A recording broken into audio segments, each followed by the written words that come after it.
यदि सोच रहे तो ये संसार बदल देंगे, नदियों की धारा व पतवार बदल देंगे, जो बनी न बरखा हमारे लिए, जो बनी न बरखा हमारे लिए, हम उसकी बौछार बदल देंगे, हम उसकी बौछार बदल देंगे। विज्ञान को कहते हैं बेवफा है, रसायन विज्ञान क्या है, बेवफा है। बेवफा मतलब गलत वर्ड नहीं, जो साथ छोड़ देता है उसी को कहते हैं बेवफा। गलत केमिस्ट्री, ऑर्गेनिक केमिस्ट्री जिनका नाम सुनकर के लोगों के पसीने छूट जाते हैं, यार रिएक्शन है रिएक्शन। क्या आपको केमिस्ट्री नहीं आती? क्या आप केमिस्ट्री से डरते हैं?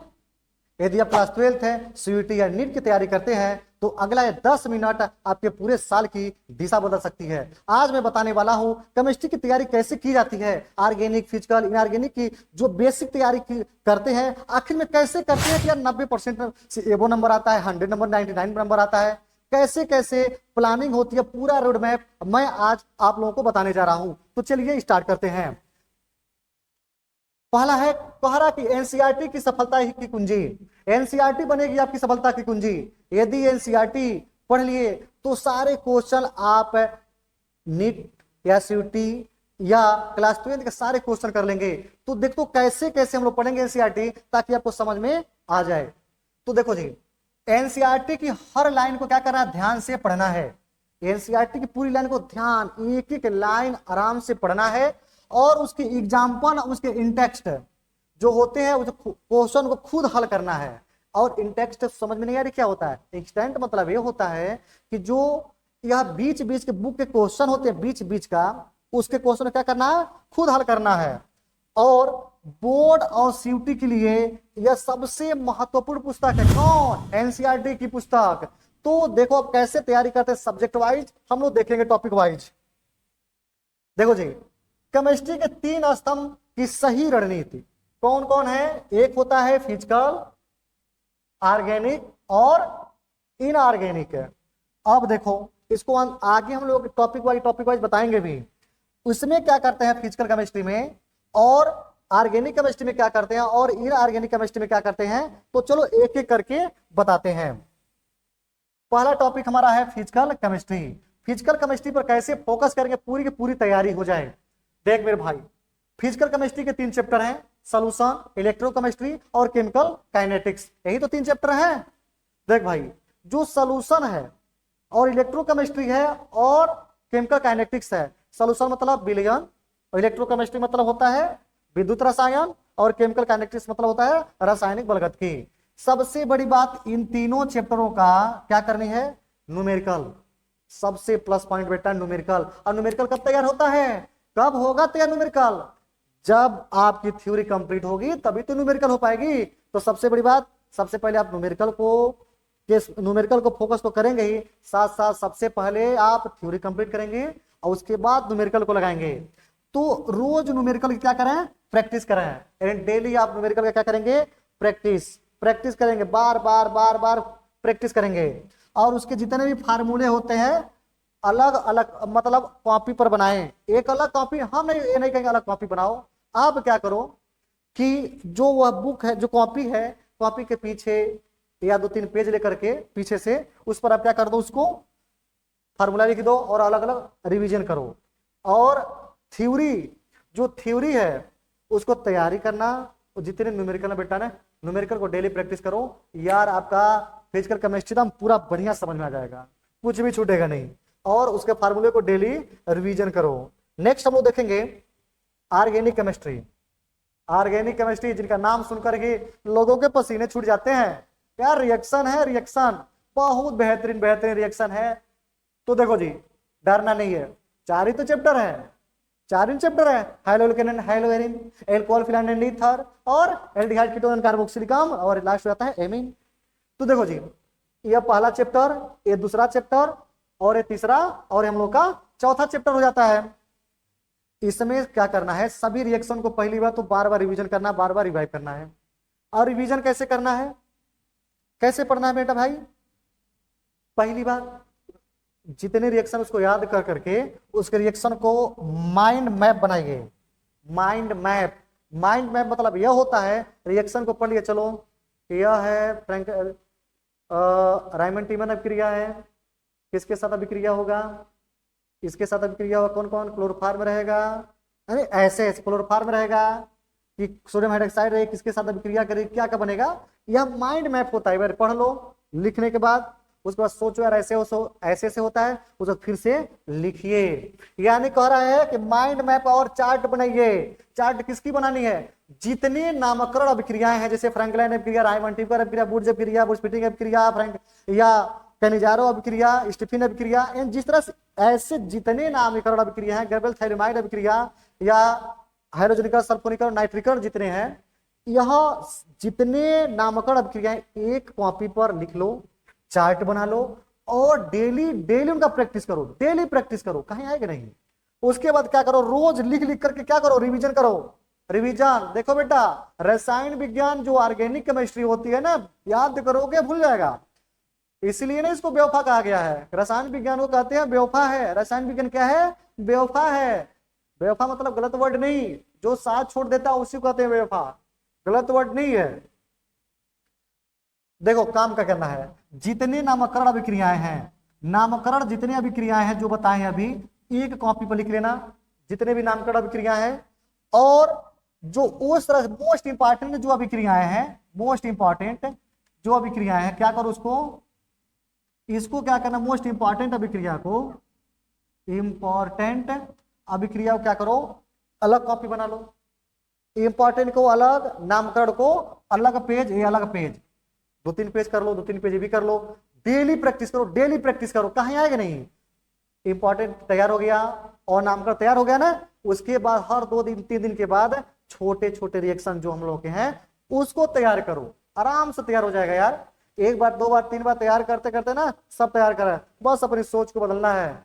सोच, जितने अपनी सोच को बदल दिया ना बेटा, सब सफलता जरूर मिलेगी। क्यों कहते हैं ना, यदि सोच ले तो ये संसार बदल देंगे, नदियों की धारा व पतवार बदल देंगे। जो बनी न बरखा हमारे लिए, जो बनी न बरखा हमारे लिए, हम उसकी बौछार बदल देंगे, हम उसकी बौछार बदल देंगे। बशर्ते सोच को अपना चेंज करो। ये तो चल हो गया हमारा ऑर्गेनिक केमिस्ट्री का प्लान।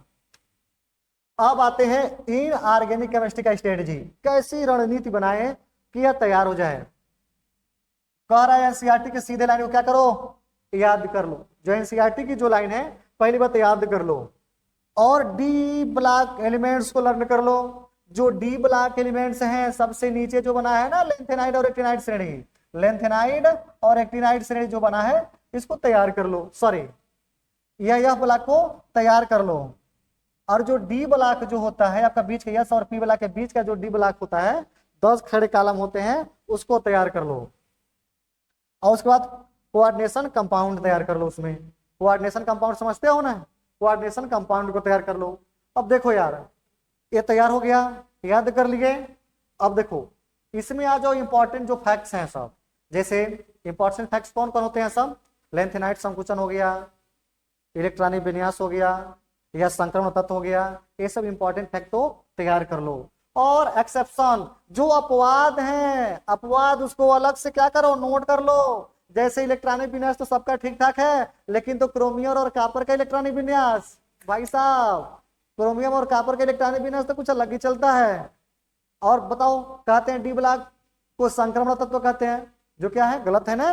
क्योंकि जो जिंक परिवार के जो तत्व, जिंक हो गया, कैनेडियम हो गया, और इसमें के Hg पारा हो गया, मरकरी, वह क्या होता है, वो तो जिंक परिवार का तत्व है, लेकिन संक्रमण तत्व नहीं कहते हैं। क्यों? क्योंकि उसमें डिकच्चपूर्ण भरा होता है। तो ये सब जो एक्सेप्शन है, कुछ अपवाद आपको मिलेंगे, एफ ब्लॉक में मिल जाएंगे। उसमें कहीं कहीं देखेंगे कोई इलेक्ट्रॉनिक विन्यास भरना होगा 4F और 5F में, लेकिन तो भर जाएगा 5D और 6D में, ये भी तो एक्सेप्शन है। तो जो ये अपवाद है उसको तैयार कर लेना चाहिए। अब देखो दुनिया की सबसे बड़ी ताकत आ जाते हैं, PYQ की ताकत, असली परीक्षा। PYQ मतलब प्रीवियस ईयर क्वेश्चन, पिछले साल के कुछ जो क्वेश्चन पूछे जाने वाले क्वेश्चन है, वही पिछले 5 से 10 वर्ष का प्रश्न है। 10 वर्ष ना जाना, 5-7 साल पढ़ लेना बेटर है, लेकिन 5 से 10 का रहा है तो 5-10 साल तक, 5 से अधिक आप PYQ को अनिवार्य रूप से क्या करेंगे, हल करेंगे। हल करेंगे तो कुछ ऐसे क्वेश्चन आएंगे। देखो जी, आप 1 साल का PYQ सॉल्व करेंगे, पहले साल और दूसरे साल, तो पहले का साल का कुछ क्वेश्चन दूसरे साल में मिल जाएंगे, पहले दूसरे साल के कुछ क्वेश्चन तीसरे साल में मिल जाएंगे, पहले दूसरे तीसरे साल का कुछ क्वेश्चन चौथे साल में मिल जाएंगे, और इस तरह से पूरे साल का कुछ क्वेश्चन पांचवें साल में मिल जाएंगे। ऐसे करते करते ना पूरा चैप्टर ही तैयार हो जाता है पीवाईक्यू तैयार करने से। और एक गेस हो जाता है यार इस चैप्टर का ऐसे ऐसे क्वेश्चन बन रहे हैं, ये आपको पता चल जाता है। और फिर से कह रहा बार बार पूछे जाने वाले इंपॉर्टेंट क्वेश्चन को लिस्ट बनाइए। जो बार बार जो क्वेश्चन पूछ रहा है उससे क्या कर देंगे, लिस्ट बना लेंगे। वही इंपॉर्टेंट क्वेश्चन होते हैं ना, इंपॉर्टेंट क्वेश्चन होता क्या है, जो बार बार पूछे वही तो इंपॉर्टेंट होता है, उसका एक लिस्ट बनाइए। जैसे पहले चैप्टर में आप आ जाएंगे इसमें हाइलोकेन हाइलोहेरिन में, तो देखें बुर्जब क्रिया, बुर्जपिटिंग क्रिया, ये सब फ्रैंकलैंड क्रिया, ये सब बार बार क्वेश्चन SN1 और SN2 DDT बार बार क्वेश्चन। एल्कोहल फिनाइल ईथर में जाएंगे तो कोलबेव क्रिया, राइमंड टीमन क्रिया, एल्डोन संघनन, ये सब चीजें बार बार क्वेश्चन पूछते हैं सब। और मान ली केमिकल काइनेटिक्स में जाएंगे तो कौन क्वेश्चन हो जाएगा बताओ, शून्य कोटि की क्रिया प्रथम कोटि, तो बिंदास लिखो यार शून्य कोटि प्रथम कोटि, ये तो हर साल क्वेश्चन पूछते हैं इसमें से। तो ऐसे क्वेश्चन क्या करेंगे, लिस्ट बना लेंगे, उसको बार बार रिवीजन करेंगे। और फिर इसका एग्जाम पैटर्न और परीक्षा मैनेजमेंट को समझें, एग्जाम पैटर्न और परीक्षा मैनेजमेंट को समझें। देखो एग्जाम पैटर्न और परीक्षा टाइम मैनेजमेंट, एग्जाम पैटर्न और टाइम मैनेजमेंट को देखो यार, एग्जाम क्या होता है, टाइम मैनेजमेंट क्या होती है। यानी एग्जाम के समय पे जो समय का सही सदुपयोग का रणनीति बना लेता है ना, सही उपयोग का जो रणनीति बना देता है वही सफल होता है। वंस अगेन एक बार और, एग्जाम के समय में समय का सही रणनीति बनाओगे ना तभी जाकर के सफलता मिलती है। अब देखो ये तो बताया, पूरा सफलता की राज बताया है, एक साल में इतना पढ़ेंगे, दूसरा साल इतना, तीसरा विभाग, चौथा, पांचवा, छठवां, 10वां तक यहाँ तक चलेंगे, यानी सफलता मिल जाएगी। अब देखो लास्ट यहाँ पर देखेंगे डेली स्टडी रूटीन क्या होना चाहिए, कैसे ये क्या होना चाहिए। देखो 30 मिनट का पुरानी चीज याद करो, 30 मिनट क्या करो, पुरानी चीजों को याद करना चाहिए। 30 मिनट में बार बार याद करो, हर 30 मिनट में याद करो। और जितने थ्योरी है 30 मिनट तक जितने थ्योरी है यार पूरा याद करो। अब थ्योरी मिलेगा कहाँ, इलेक्ट्रोकेमिस्ट्री सोल्यूशन इसी में तो मिलेंगे, या केमिकल काइनेटिक्स उसमें तो ओनली रिएक्शन मिलेंगे यार, इसमें तो थ्योरी मिलेंगे। और एक चैप्टर और पहले चैप्टर है DDT वाला में फ्रियान मिलेगा थ्योरी, बाकी कहाँ थ्योरी है। तो थ्योरी को 30 मिनट पढ़ने का प्रयास करना चाहिए। अब देखो और पुरानी चीजों की याद वहां पर भी लिखा हुआ है, यहाँ पर भी लिखा है। और 30 से 60 मिनट तक आप क्या करेंगे, क्वेश्चन प्रैक्टिस करेंगे, न्यूमेरिकल और PYQ, न्यूमेरिकल और PYQ को सॉल्व करेंगे 30 मिनट तक। अब आगे देखेंगे हम लोग, सबसे प्लस पॉइंट यही है हमारा, टाइम अल्टीमेट और सक्सेस फार्मूला। क्या टाइम है अल्टीमेट और सक्सेस फार्मूला क्या चीज होते हैं, ध्यान देंगे। देखो बेटा सबसे पहले हम लोग क्या करना, क्या है NCERT के हर एक क्वेश्चन को क्या करना है, हर एक लाइन को क्या करना है, पढ़ना है। और उसके बाद आप एक प्रॉपर नोट्स बनाएंगे, और नोट्स को बार बार उसके क्वेश्चन को रिवीजन करेंगे, बार बार क्या करेंगे, क्वेश्चन को रिवाइव करेंगे, और उसके PYQ को सॉल्व करेंगे। जितने भी PYQ 5 से 10 साल का है सारे PYQ को सॉल्व करेंगे। गारंटी मैं देता हूं 90% से ना 95% आए, वो तो कहना इतना करके दिखा दो, तो 95% हम गारंटी है यार। माँ बाप का सपना पूरा करनी है तो ऐसे करनी पड़ेगी। सोच दो अपनी पूरी यार, पूरी इंजॉय मस्ती खत्म कर दो, जान लगा दो, अपनी पूरी ताकत लगा दो, इसमें कहे सफलता मिलेगी नहीं। क्या चीज हम लोगों से बड़ी चीज होती है क्या सफलता, यार पूरी फोकस कर दो यहाँ पे। आप देखो यहाँ पे कह रहे केमिस्ट्री सफलता का कोई शॉर्टकट नहीं होता है, केमिस्ट्री में सफलता का कोई शॉर्टकट नहीं होता, केमिस्ट्री का पूरा दुनिया में सफलता का कोई शॉर्टकट नहीं होता है। क्या करना चाहिए, रोज पढ़ो, थोड़ा पढ़ो लेकिन तो डेली पढ़ो, रोज थोड़ा पढ़ो लेकिन तो लगातार पढ़ो, डेली पढ़ो। ये नहीं कि एक दिन पढ़ा चलो छुट्टी, एक दिन 8 घंटा पढ़ा, दिन 1 घंटा पढ़ा, एक दिन पढ़ा नहीं किया, ऐसे नहीं होती है।